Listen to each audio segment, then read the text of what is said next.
তো এখন যেহেতু অনেকটাই গরম পড়েছে, তো তার জন্য সেভাবে ছাদে আর আসা হয় না, যেহেতু আমরা একদমই ফার্স্ট ফ্লোরে থাকি আর আমাদের ছাদ মানে চারতলাতে।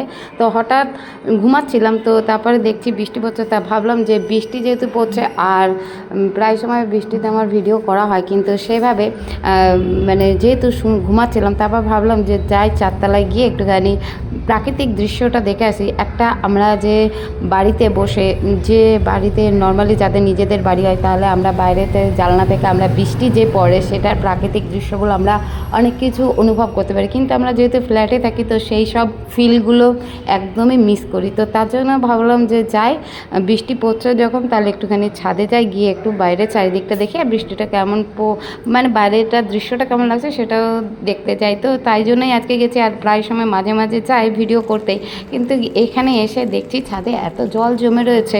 তারপরে ভাবলাম যে জলগুলো যদি না পাস হয় তাহলে এই জলগুলোই থেকে থেকে রোদে, আর এই জলগুলো থেকে থেকে কী হবে, শ্যাওলায় পরিণত হবে, তো ছাদটা পুরো শ্যাওলা হয়ে যাবে। তো তারপর ভাবলাম যে একটুখানি যতগুলো এখানে ড্রেনের যে মুখগুলো রয়েছে সেগুলো একটুখানি পা দিয়ে ছাড়াই, যেহেতু আমি এখানে কোনো প্রস্তুতি নিয়েই আসিনি।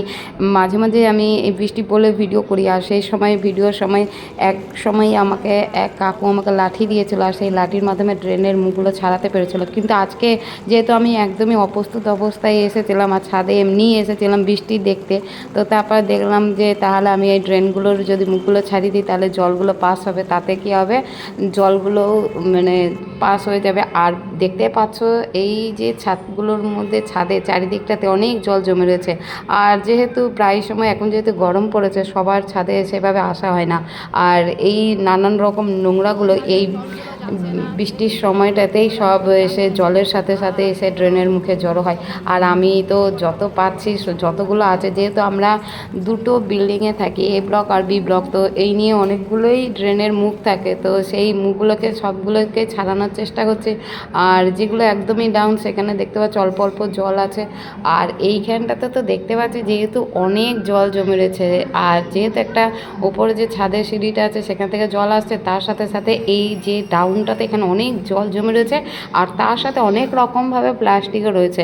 তো আমি পা দিয়ে অনেক রকমভাবে এগুলোকে ছাড়ানোর চেষ্টা করছি, তারপরও দেখতে পাচ্ছি আরও অনেকগুলো রয়েছে। আমিও নিজে ভিজে গেছি, যেহেতু ছাতা নিয়ে এসেছিলাম এখানে কোনো রকমভাবে যে রিলস ভিডিও করবো সেটা একদমই করতে আসেনি। তারপরে ভাবলাম যে যেহেতু এখানে অনেক জল জমে রয়েছে আর এই ড্রেনগুলোকে যদি না ছাড়িয়ে দিই তাহলে জলগুলো পাস হবে না, তো তার জন্য এই উদ্যোগ নিয়ে আমার আজকে ছাদে আসা।